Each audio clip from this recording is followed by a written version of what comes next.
Greetings and welcome. I'm glad to have you here. Before we begin, let me take a few moments to give the obligatory like this video, comment on this video, subscribe if you haven't already, and more importantly, share this video. Let's try and get this channel to 1,000 subscribers. Be sure to check out my Patreon channel. Consider becoming a subscriber and help keep Gregor energized with pizza and beer. Seriously, Gregor's half the magic here, so let's give him some love. The links are in the video description and in the page description on both YouTube and Rumble. And lastly, a quick shout out to my Tier 3 and 4 patrons. Russ of the Frozen North, New5AC, Nick, Zachary Langmead, Scaredwolf1206, and Zachery Raney. Thank you very much. And now, on with the story. Good Training, a story by user C12, and set within the Jenkins verse. Chapters 2 and 3. Chapter 2, Strategies. Date point, 10 years, 8 months AV. HMS Sherman, Folktha, Cimbrean. Mission Planning Cell. Staff Sergeant Adam Warhorse Adis. I think he makes the most sense, sir. He is the Gowan we know the best, and he's already proven himself. Adam wasn't alone in his assessment, but it paid to remember the SO operator's personal attachment and friendship with Regarii. It was hard to think about him objectively. I don't disagree, but we should be clear about what we're hoping to achieve, lads. How does it benefit us to bring the Gowans in on this? Another set of eyes, intoned Sykes. They'd have a perspective we ain't got. A round of nodding followed his. Complementary ability, now from Vandenberg. If Regarii is representative, and if the monks we've got living down the street are any example, they'd be pretty useful, I reckon. From Adis. And climbing and fighting, too. And with those wicked claws of theirs, they're clever with their hands, and they've got good vision and hearing. Oh, and a ridiculously good sense of smell. He described in vivid detail exactly how much we stank up the Caledonia. A round of chuckles followed by a pause. But seriously, I think they'd probably be very useful. He knows stuff, you know. Also, he did save our lives. I saw him fight that alpha hunter. He's got some game, and that counts for a lot. A fight that cost him his hand. And kept him alive long enough to make all the difference, maintained Adam. Even when he had no hope of rescue. He didn't need to resist. He could have just ended it, right? But he didn't. He didn't give up. Another round of head nodding. Plus, he's really light. He don't need much for food. He's surprisingly strong for his mass, and Earth gravity doesn't bother him too much. He's got protective fur, so he's going to be resistant to stuff. I mean, look how well he did on Earth. Barely even any problem with allergies. Hell, with a penicillin regimen and some training, I bet he'd be fine. That may be going a bit far, lad, but your point is taken. Regardless, this is something leadership wanted to do for political reasons anyways. But it is heartening to think there may be some actual benefits from this. Powell stood up, and all the lads stood and snapped to attention. Expect some assignments soon. But first, a quick administrative note. Staff Sergeant Adis, you will be formally in charge of our physical training and nutrition program going forward. I don't think anyone here would dispute your expertise, as you've been effectively running the program for the last 2 years anyways. You'll be working closely with Technical Sergeant Kovac, since that overlaps a bit with suit biomechanics, and, hell, everything else she's been up to these days. I'm sure you won't mind. There was the barest twinkle in his eye as he said this. Adam, for his part, blushed deep red. Impressive, given his nut-brown skin, but remained professional. I look forward to working with her, sir. Suppressed smirks all around the table. Try not to break us, lad. A round of good-natured groans and teasing followed, along with a happy grin from Adam. Do us proud. Yes, sir. You may as well get going on your first assignment, then. You and Burgess will need to study Gowan physiology and biomechanics, and see what we need to do to adapt our training. We need those lads strong as reasonable if they're going to keep up. Vandenberg, I leave the remaining assignments to you. Remain here. You and I must discuss that. Everyone else, dismissed. Date point, 10 years, 11 months AV. Chapter House of Clan Whitecrest, City of Weekhow, Planet Gao. Grandfather Hyaron of Clan Whitecrest. Your proposal is interesting, to be sure. Grandfather Hyaron was, to be blunt, not a fan of Regarii's proposal to send their finest operatives into the company of the human SOR. the SOR who had single-handedly saved the Dominion leadership from the Swarm of Swarms. The SOR whose fearsome abilities had already become legend amongst the Cubs and younger brothers. The SOR who so infuriatingly insisted on dealing through Regarii and Regarii only.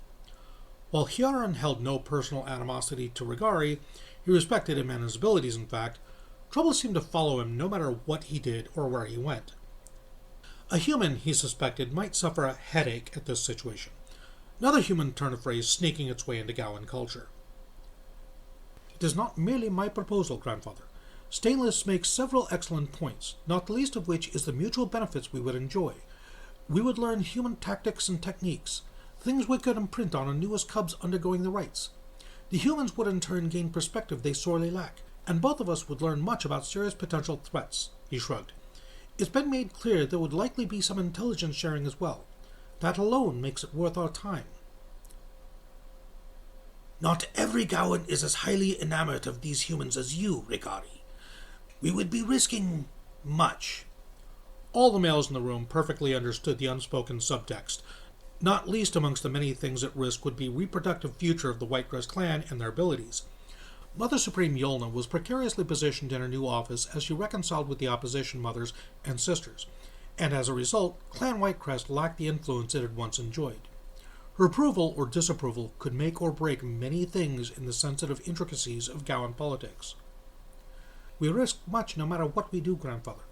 The humans are looking for partners they can trust. We, through luck and effort, are their first choice, and they are choosing to align our clan with our very finest military capability.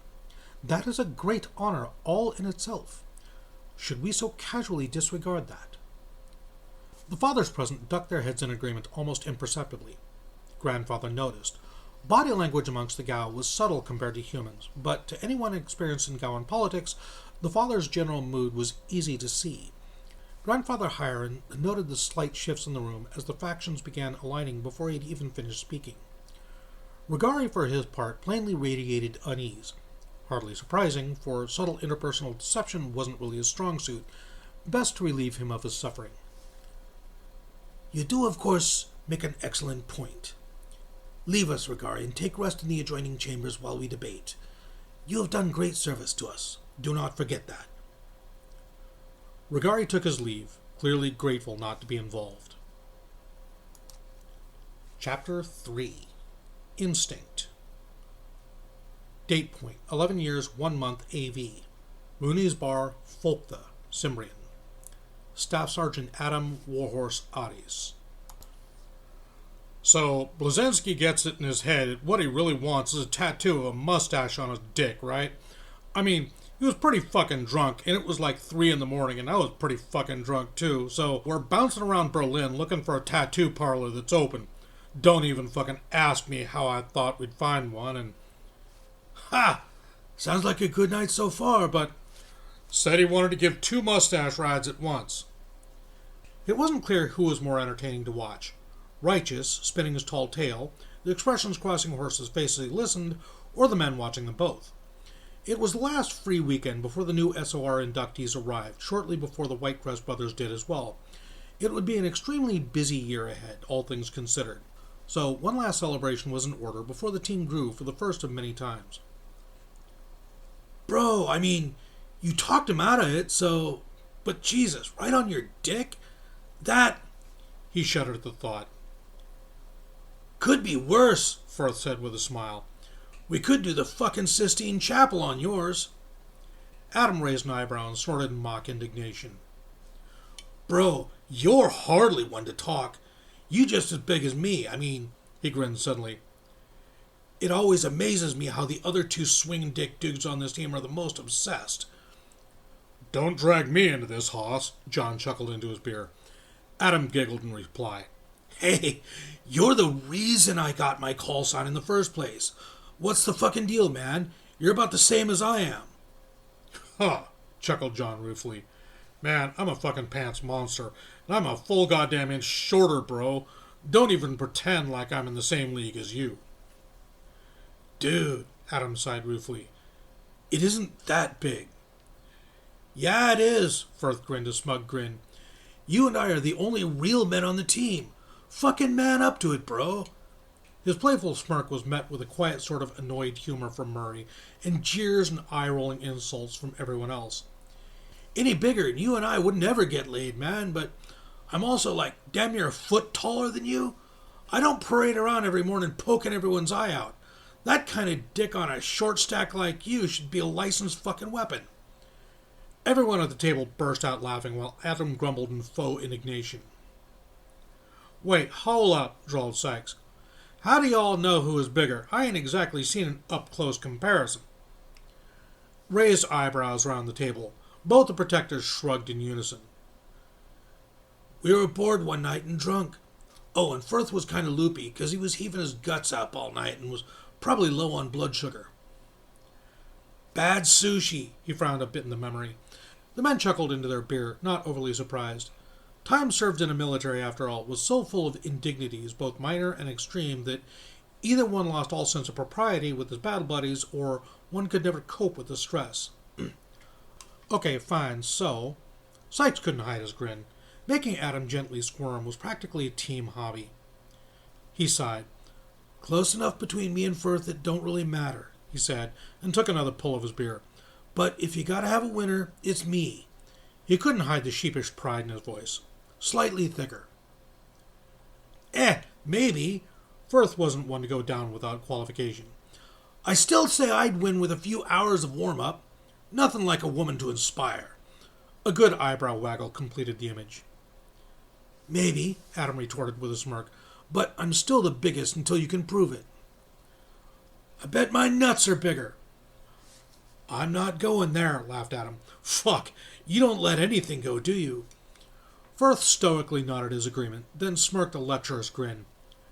Nope. This triggered another round of teasing and highly improbable stories, all of which served to introduce that special embarrassed pride to which Adam was strangely vulnerable.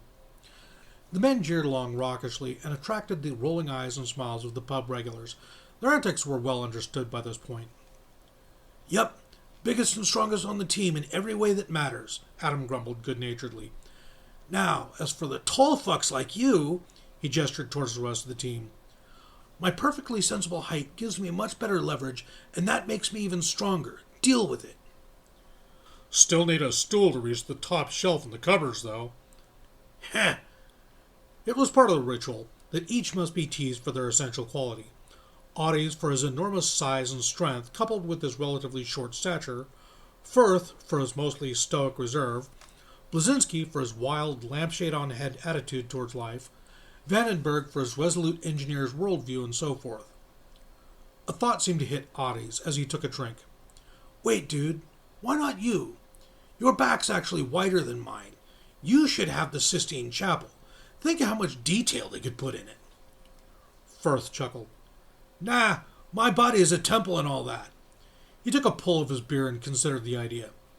I mean, it'd be awesome, but a tattoo that big would take forever, and be expensive. There was a general nodding in agreement. Yeah, definitely a lot of canvas to work with. Oh, wait. Horses is more like a topo map. He should do a map of the town. Dude, and he could add to it as the town grows.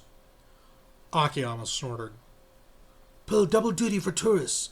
You are here, he suggested and flexed extravagantly. Several nearby people turned to watch. Burgess piled on. And you're practically never wearing a shirt, so it'd work. Just 'cause I'm pretty and I ain't covered in acres of that curly bullshit you call hair, Adam shot back, breaking out his trademark toothy puppy-like grin. Nah, a horse map wouldn't work, Sykes commented.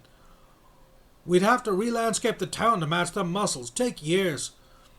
Adam rolled his eyes and grinned. He liked the teasing. Found it very comfortable. He was perhaps not as glib or as clever as some of the others, but he could fire back at need. It was the affection it represented that mattered. Something changed slightly in Murray's attitude. He was always the quiet one and always looking around at whatever was going on nearby, but that much was normal. He was always paying attention, even when not looking at his friends, but everyone could tell when something grabbed his full attention. Whoa, he grunted, which was the first thing he'd said all night. Firth followed Murphy's gaze, and a flash of something crossed the big man's face, so fast it almost wasn't there at all. It was hard to read exactly what emotion had visited him so briefly, but whatever it was had been ape-ancient and intense, and clearly not civilized. He got like that sometimes.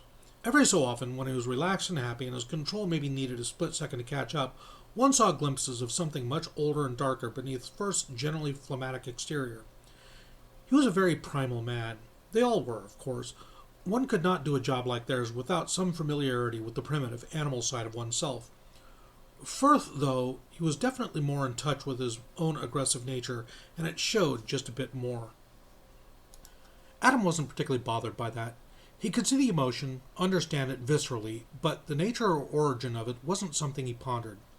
Firth was a good guy after all, a reliable friend, adored puppies and children, and was an excellent combatives instructor. The object of Murray's uncharacteristic verbosity was sidling up to the bar wearing a blue dress and high heels in the company of some friends, and it took Adam a moment to recognize her and quite why Firth's response had been so intense. "Is that Deacon?" Akiyama asked. "Never seen her in a skirt before." "Yeah," Firth grunted and grabbed his beer. Corporal Briar Deacon was one of his 2 suit technicians, which meant automatically that her technical training was far in advance of any of the operators, and that she was deceptively strong. Techs had to be. Getting their operators in and out of their EV mass systems involved plenty of hauling and shoving. Between her feminine strength and butterscotch hair and hazel eyes, she looked good in uniform. Out of uniform, she was stunning. Murray finished his beer, and in one easy, flexible, and silent movement he slithered upright from being reclined sideways across a chair. "My round," he announced. "But you got the last." Akiyama raised a hand to object, but Murray was having none of it. "My round," he grinned, and stepped around through the crowd with an easy dexterity that completely belied his enormous size. He was easily the largest man in the room outside his friends, legitimately huge in fact, but the other men of the SOR were bigger still. Murray was in fact the smallest man on the team besides Powell. Firth, Burgess, and Oddies, those 3 were absolute giants. Some minutes later he would return with several beers and no Deacon. "Struck out?" Firth asked.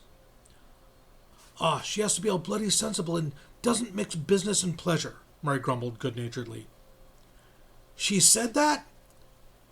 "She said, 'Sorry, Murray, I don't shit where I eat.'" "Charming lass." Firth snorted in approval, and his eyes twinkled as he looked at her. There was none of the dark flicker from before. It was all mirth and perhaps a bit of admiration. Murray looked back at her with a not dissimilar expression, and both men froze solid. A second later, with rather better reflexes than Firth, he was on his feet again and, via whatever ninja magic powered him, all but teleported to the bar and tapped firmly on the shoulder of a young man who was standing next to Deacon with his arms folded on the bar top, apparently minding his own business. Firth remained where he was. Barely. Nobody else had seen what had happened, but Adam was good at reading people. On Murray, there was no humor, only deadly serious intent. On Deacon, there was confusion, then a shocked inspection of her cocktail. On the young man, there was desperation and a pantomime of innocence. On Firth, there was murder. Anyone could have read it. Many did, and backed away. He was practically trembling in place, clenching his fists, his massive leg bouncing angrily in lieu of action. The bar's security had already seen the trouble and were moving to deal with it. By now, the SOR and the security folks had a very solid mutual understanding and respect, and so any sudden movement by any of the operators was enough to alert the team. First's seat creaked slightly as he leaned sideways to whisper to Adam. "Horse," he croaked, "get me the fuck out of here before I do something stupid." "Okay." Being those days an irredeemable meathead, Adam thought of the best remedy he could. "Go lift? Punching bag?" "Yeah, anything, whatever." "Yeah, let's go. Maybe wrestling." "No, not that. Punching bag sounds good." "Okay, let's go to my gym, though. It's private." Firth grunted in reply. They parted the group, who didn't ask questions, stepped outside, shucked off their nice shoes and socks, rolled up their slacks, knocked fists, and set off at a jog, warming their muscles for the coming exertion and cleaning the alcohol from their minds. It always rained at night in Folktha. The weather pattern was so stable that the colonists sometimes joked about the time being half past fog or 20 minutes to drizzle. Whether that would change as the imported Deathworld life took over and corrupted, killed, and supplanted the native biomes remained to be seen. But for now, night meant rain, and Cimbrean wasn't a warm planet. The rain was skin-tighteningly cold, just the way they liked it. It made for lonely streets, also good. Together, Adam and Firth hit their stride round about the time they reached West Bridge, pounding over it with each slamming footfall making its wires and steel structure produce a dull ring. In the dark, the river that rushed below them was black and invisible. They wheeled left and ran along beside the river as they went, the cold rain soaking them through and the puddles splashing pleasantly as they stomped their way through Midtown onto Demeter Way and picked up the pace to an outright run for the last kilometer. Normally, this was something Adam would enjoy. When he was exercising his body, his mind could disconnect from the reality of his exertions. Fueled by the rush of blood and endorphins, he could contemplate matters in a more clear-headed way than was his resting experience. He craved exercise for that exact reason. He quite literally felt more aware, more intelligent. He could observe and meditate on the landscape and think.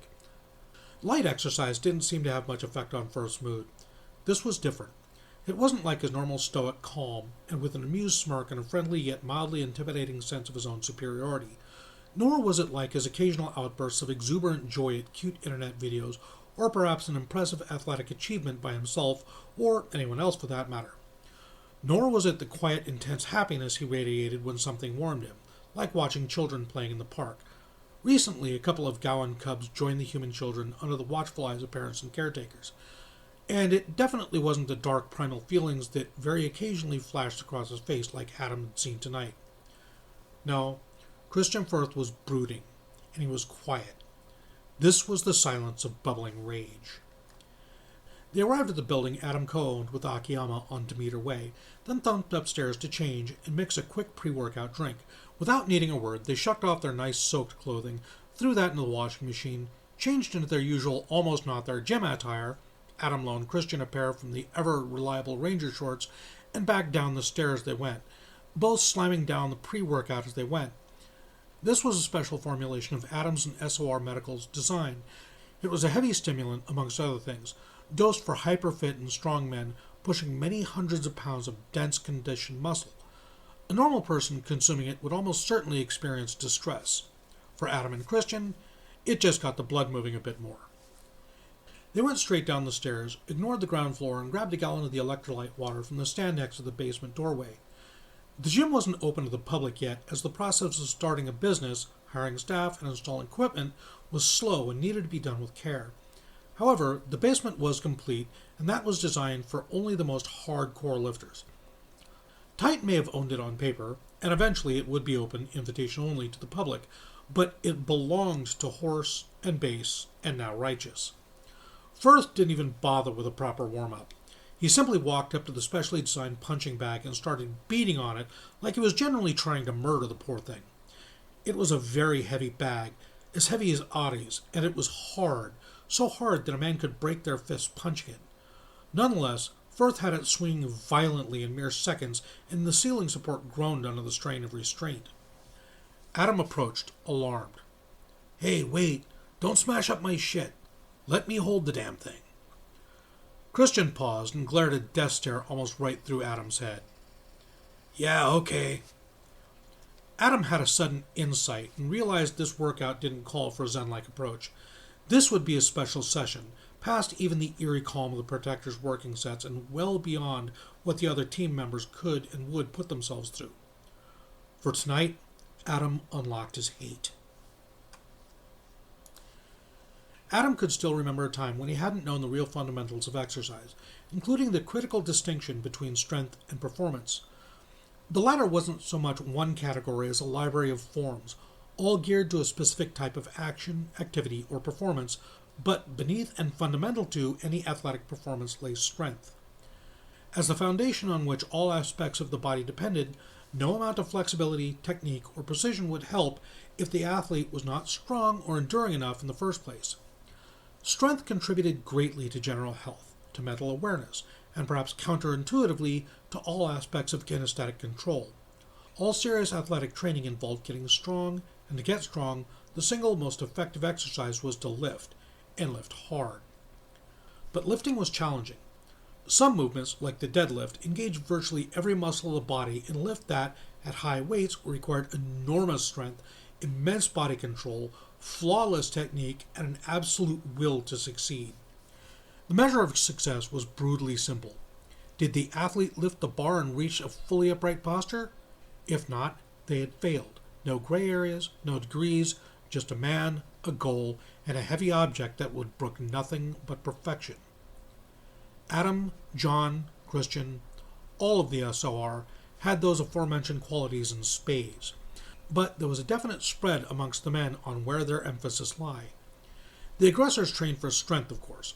Adam would not permit them otherwise, even if they weren't already perfectly willing and interested.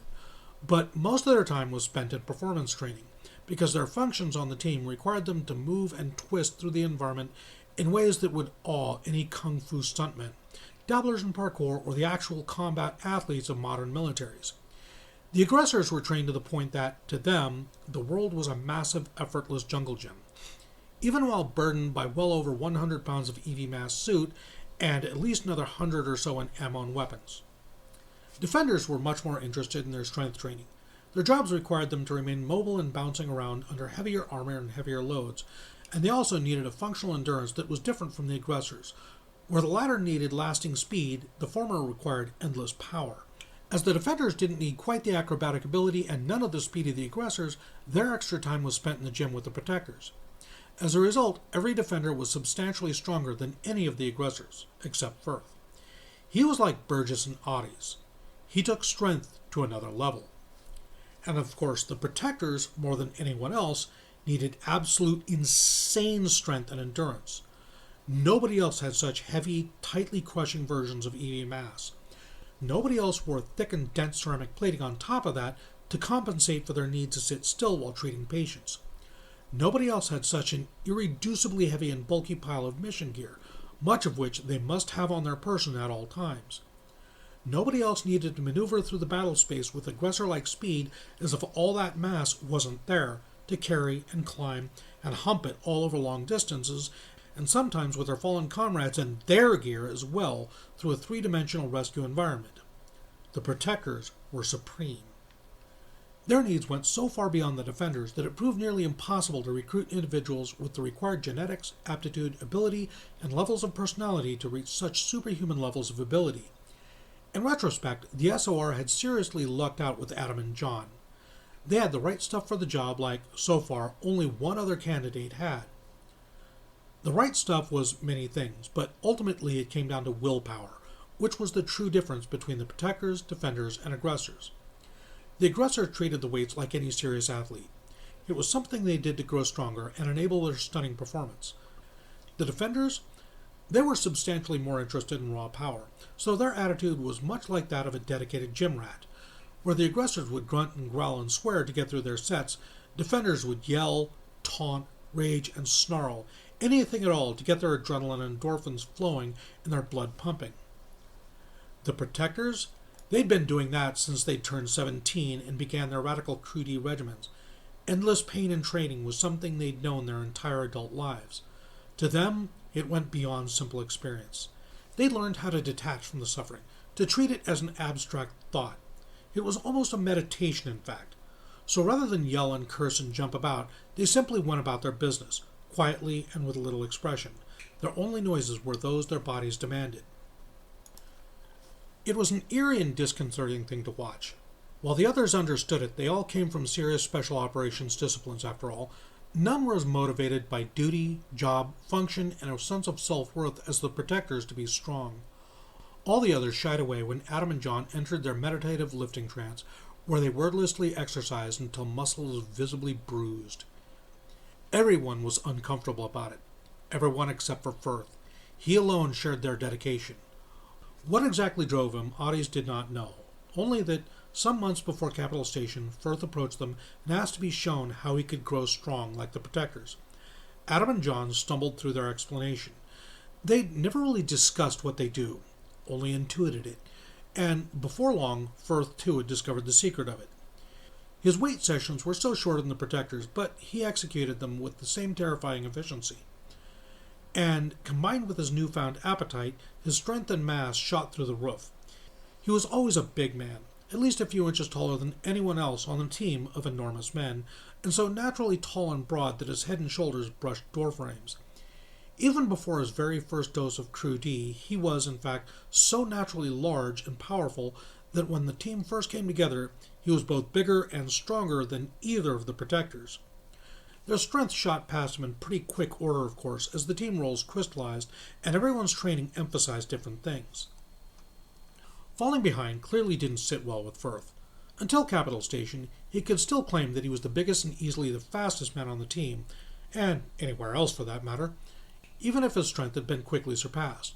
But a few months before that incident, both Adam and John had beaten him in those measures too. Their masses had steadily grown to the point where they easily surpassed Firth, and of course their strength was in a league all its own, and they were still growing across all dimensions at a breakneck pace.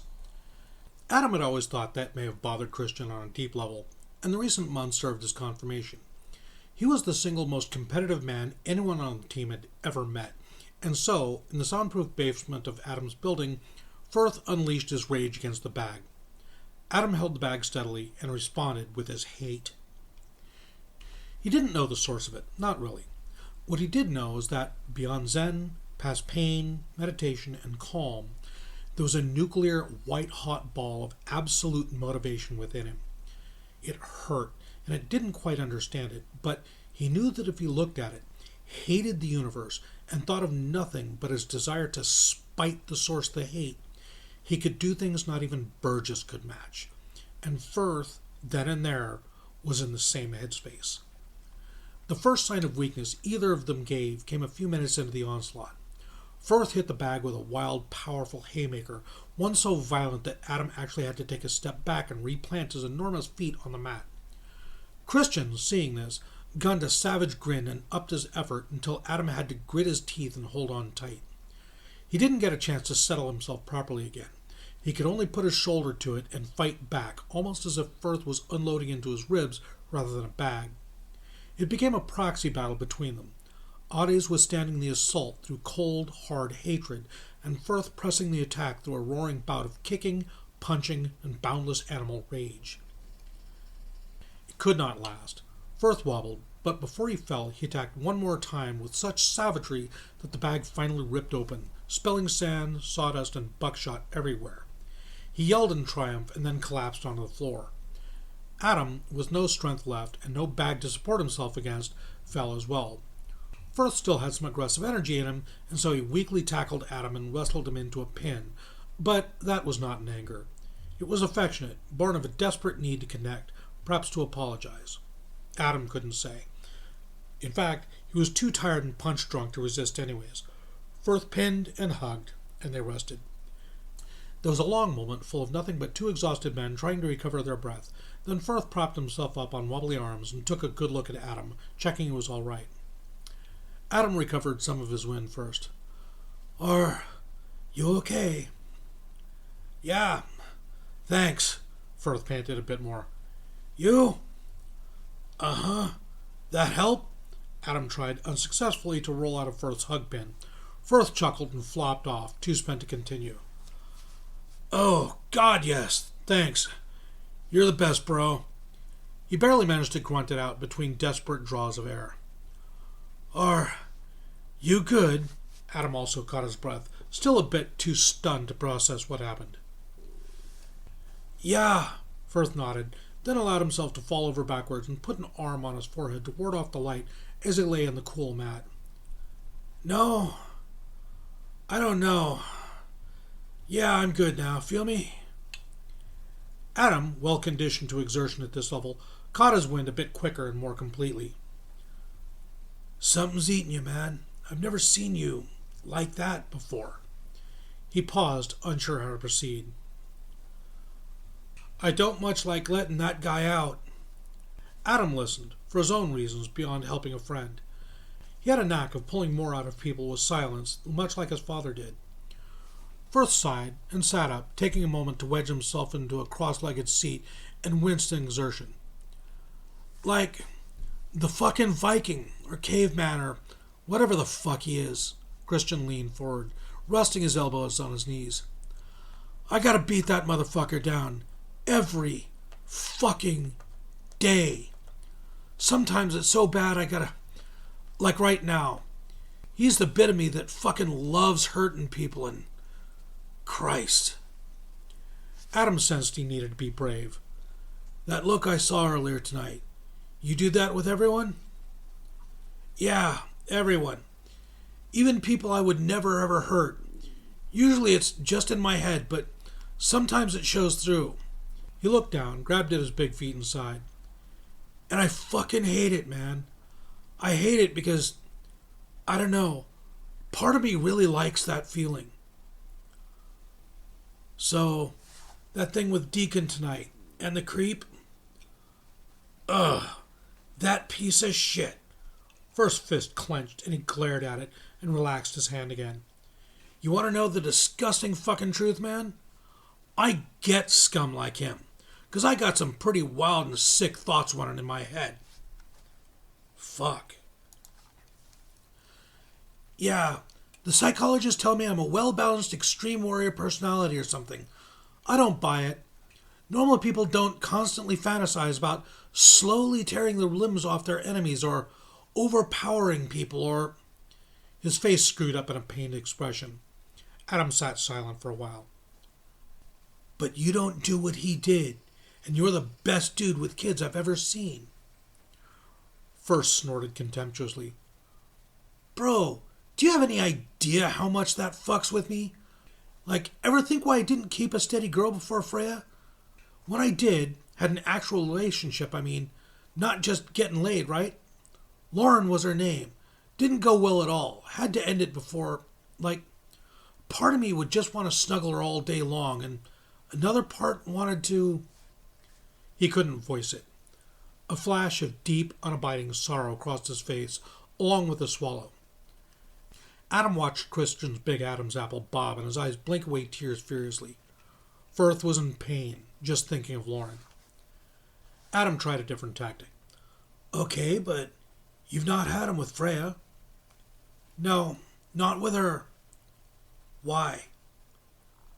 I don't know. Christian was suddenly paying rapt attention to Adam. So, you think you protected Lauren by dumping her and living alone? Yeah. Bullshit. Firth looked up in stunned silence, which Adam filled by pressing on. You're full of bullshit, man. I don't really care about what you think. What I care about is what you actually do. So you've got these urges? Well, how long have you had them?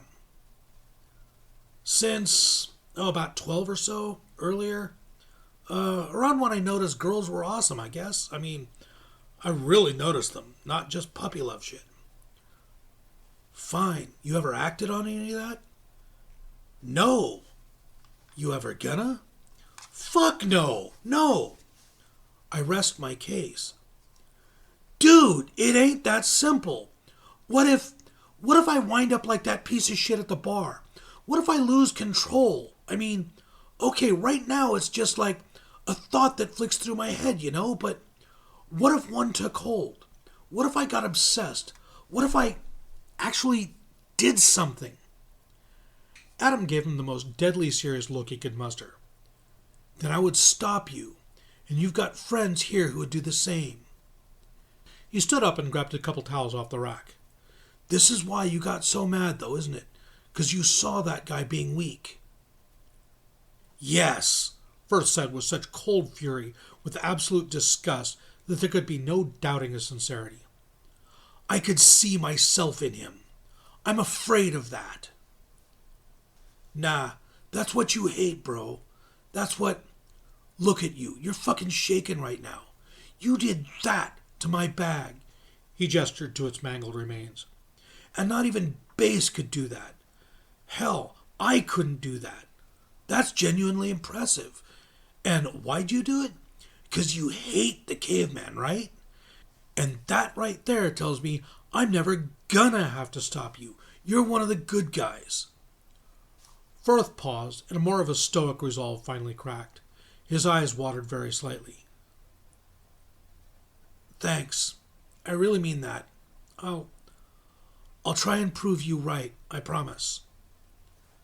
Adam felt the need to inject a small amount of levity into the situation. Well, you gotta, man. I mean, you're a master sergeant, and I'm supposed to look up to you. There's a height joke in there, I know it. Something that was a half laugh and a half sob burst out of Firth. You asshole. Mm-hmm, Adam nodded vigorously. You know what? Let's go upstairs. Good movie night, just us. I got a huge couch, big enough for you, me, even baseball. Heh. They wobbled over to the stairway and tiredly thumped their way up to the penthouse. The new door had a palm lock on it. Carrying keys and ranger shorts was pretty much impossible, and Adam paused at the ledge.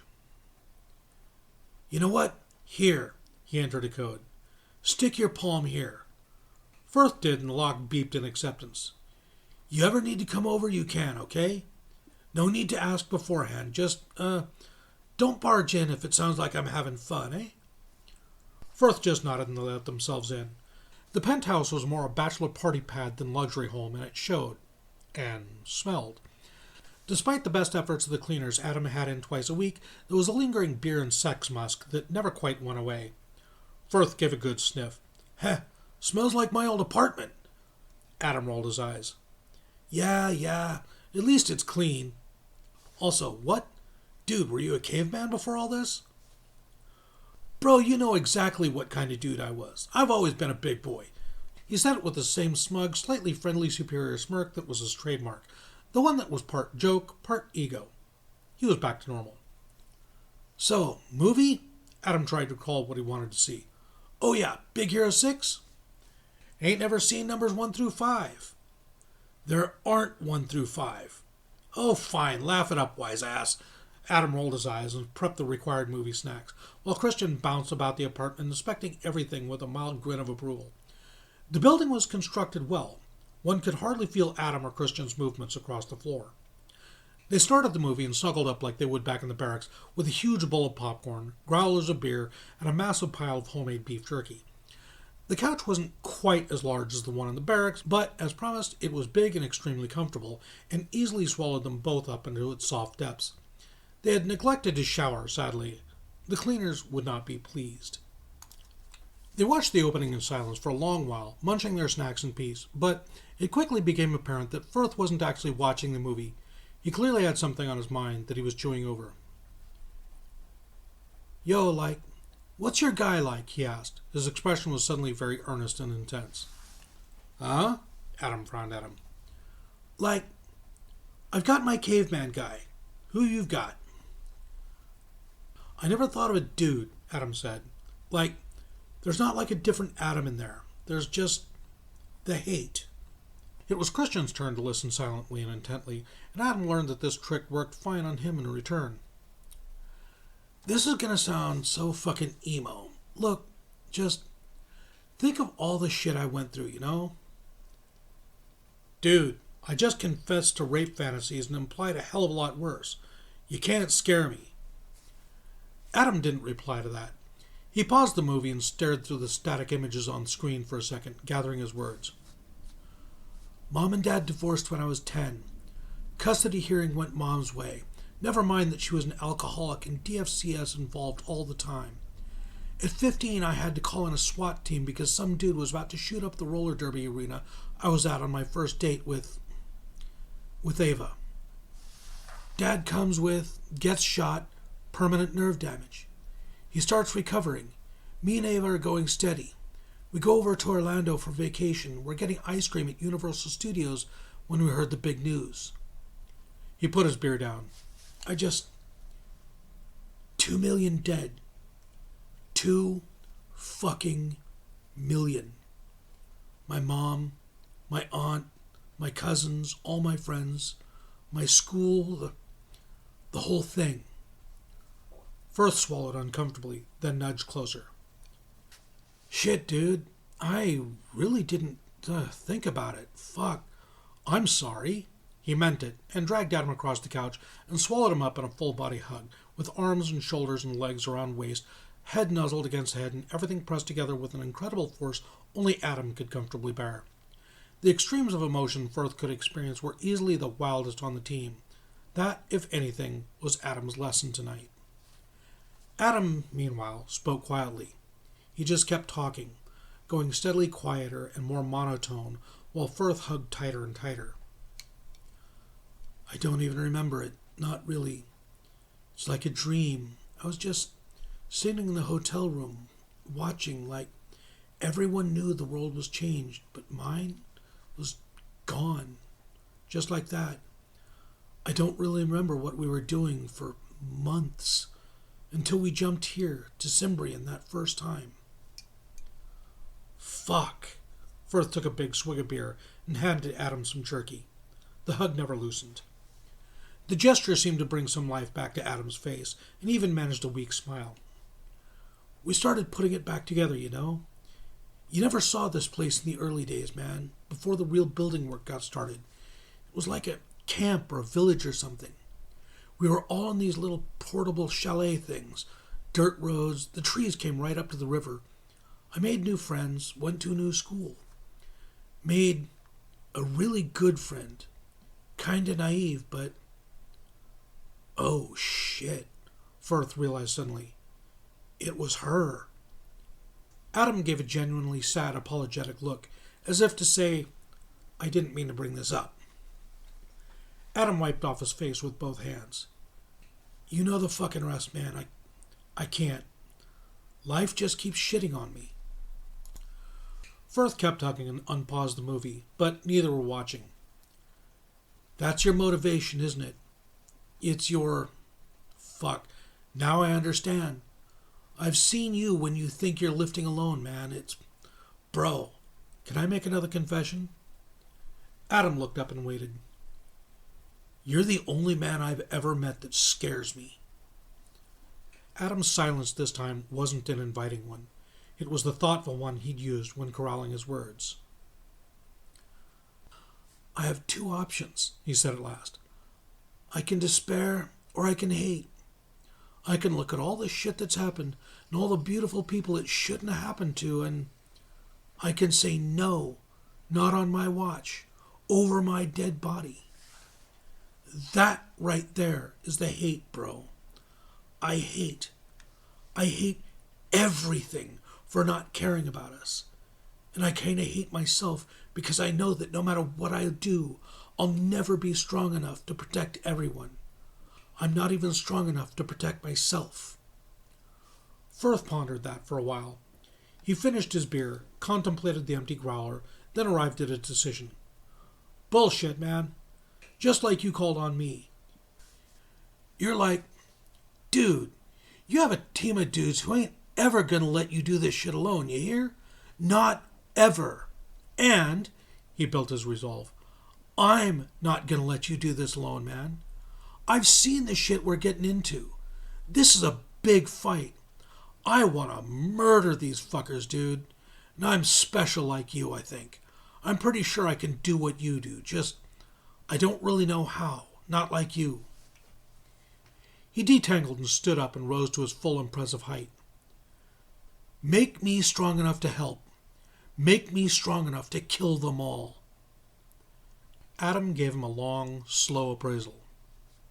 It's a double-edged sword, he said. I pushed Ava away doing this. You sure you want that? Yes, he said without hesitation. I need this. I need to be for something, man.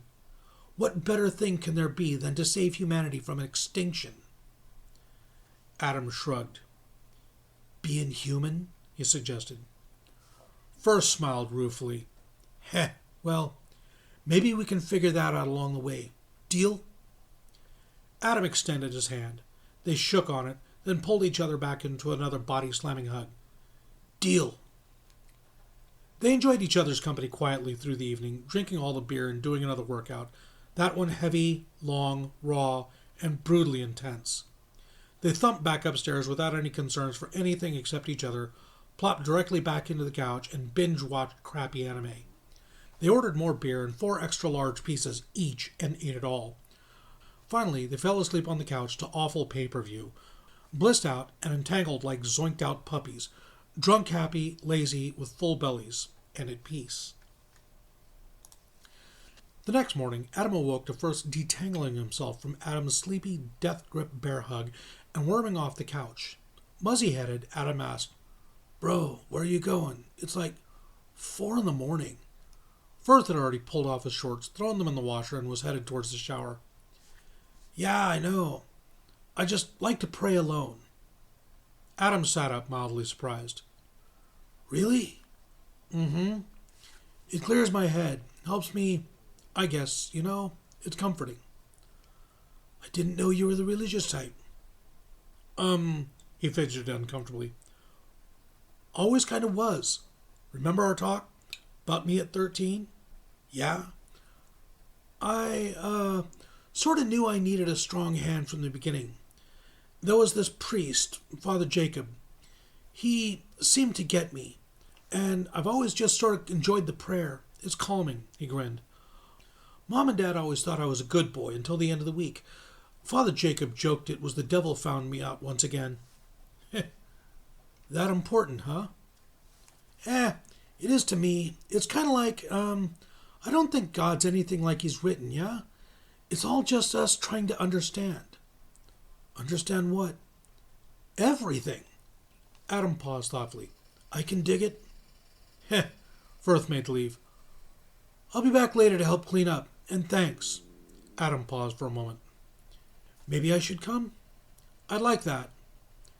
Adam showered after Firth, dressed appropriately, and then followed. They prayed.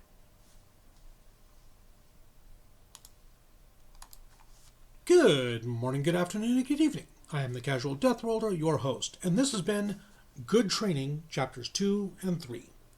If you enjoyed this content, please remember, feed the algorithm. Feed it well, feed it often. And while you're at it, please smash those like and subscribe buttons and consider dropping a comment down below for engagement purposes. As always, a huge shout out to my editor, Gregor. Thank you very much, buddy. I couldn't do this without you. And lastly, I invite you to join our community over on Discord.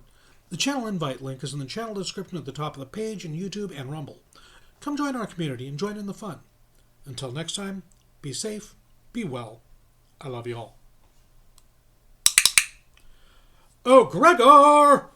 The thing has been done. All right.